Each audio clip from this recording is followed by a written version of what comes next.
An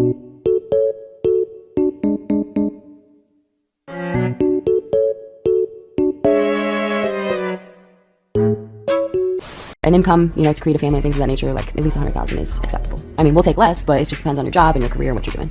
Yeah, a lot of girls have said that, and I actually just recently read the statistic where only 2% of men between the ages of 20 and 40 make six figures and are... Only 2% of men, and they all want it. Do you see how the standards have been fucked up from social media? 2% of men make six figures, and 100% of women want that. And 100% of women want you to be monogamous. The game's fucked up. The game's fucked up.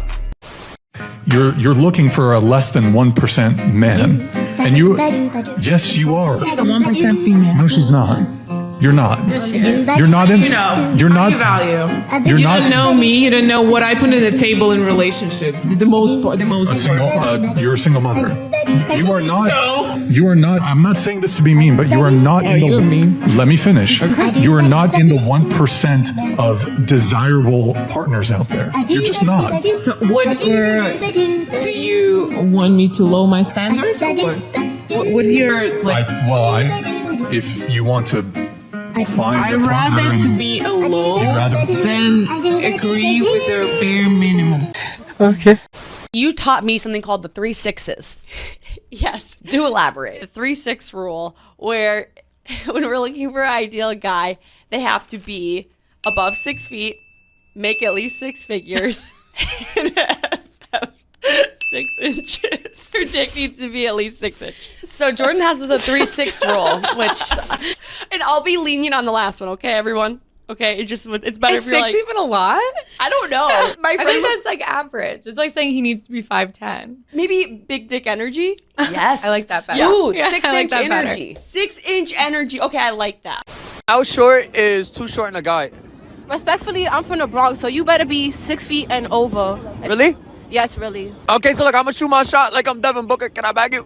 I don't think you could handle all of this, so... Huh? Nah, I don't think you could handle none of this. Shut the fuck up, you fucking piece of bacon. After all the bad boys that I dated, I thought, you know what? Let me just date the good guy. And that didn't work out because I felt like superior to him. There was no sexual polarity. It just didn't work out because I felt like I was the boss. I felt like... Did you find yourself snapping on him and getting a little bit more disrespectful than you normally would? Very. That's typically what happens. Yeah. And I did things to him that I wouldn't do to Katie. And it's unfortunate because he's the good guy. He didn't do anything to me. The problem is that he didn't put me in my place when he should have, whenever that was supposed to happen. At some point in our relationship, he didn't put me in my place as the woman, as his woman, and he didn't show me that he can lead. So I felt like I was leading the entire household. Y'all gotta see this video. Check this video out. You're comparing good men to, I can't say this, F-boys. I'm just gonna say it. You're comparing good men to the men that you've experienced previously who were not ready to be husbands, that you were just dating, messing around with.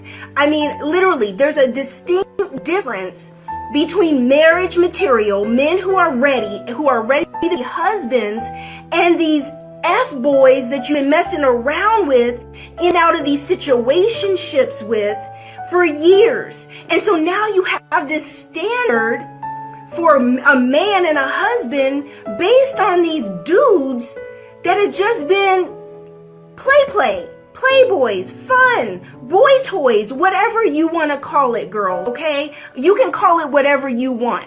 But now you set this standard to say he's supposed to look like this, he's supposed to act like that. Oh, you know what? He's too corny.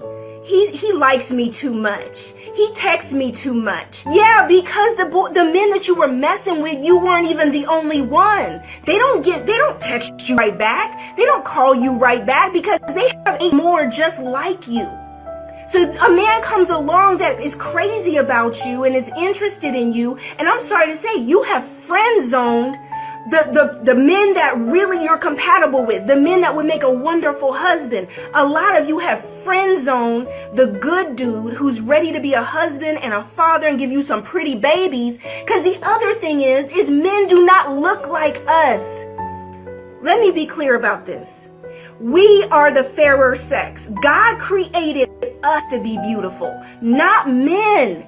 If you get a pretty boy and they super fine and they in the mirror more than you, honey, rest assured, he probably got some habits that go along with that. He needs all the attention from all the women. And they're coming to me. I'm sitting here just being a good woman. So I'm thinking these women just want married. These women just want a good man. Nah, boo, that's not what they wanted. What they want is, if I'm going to pay this money, I want me a Michael Ealy. I want me a Boris Kojo. These men are such a small percentage of the population. Do you guys understand that for a man to be over 6'2" is less than 3% of the population?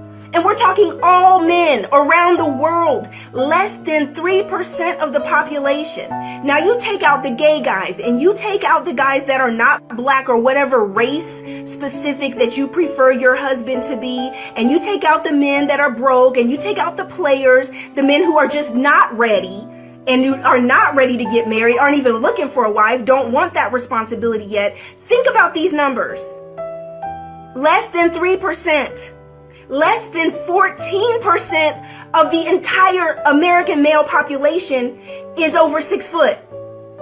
Less than 14%. And that's all the married men and the men in prison. All of them, girls. So you're sitting around here like, oh, he's got to be 6 foot and he's got to look like this and he's got to make 6 figures or 7 figures. When you start at just height alone, do you hear the percentage that I just gave you on just height? Just height.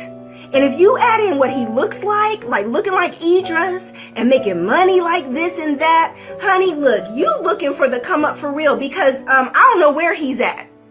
I was matchmaking, I would be like, man, I would go find these incredible men, and they would be like, oh, I would never date him. I'm like, I just went and found a freaking pilot, a ex-Falcons player. Are you serious? But he don't look, it's like he's gotta be perfect.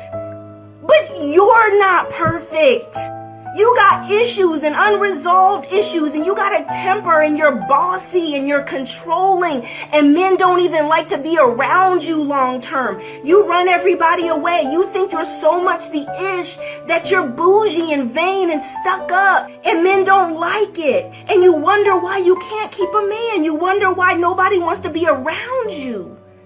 Sweetheart, listen, get nice, be sweet. Men are simple creatures. They're simple, but your standards are standardizing you right out of the game. Everybody else is getting married. Everybody else is having babies.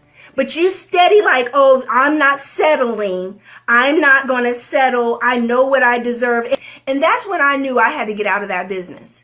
I was like, I knew I had to get out. I had to get out. Because I was like, my standards of good man doesn't match what these women want as clients. So I'm not going to be able to fulfill this for them. And it's going to mess them up even more because they're unrealistic. Exactly, Monique. Unrealistic. Meanwhile. So earlier this year, I ended a relationship and cut off an engagement from a great man. He was a good man. He loved God. He was a praying man. He loved and adored me. He was there for me. He was handsome. He was well educated. He didn't have any kids. He checked all the boxes. But there was still something missing. And I just knew that I could not go through with this marriage. I don't know who needs to hear this, but just because you haven't found the right person doesn't mean you will. Perfect.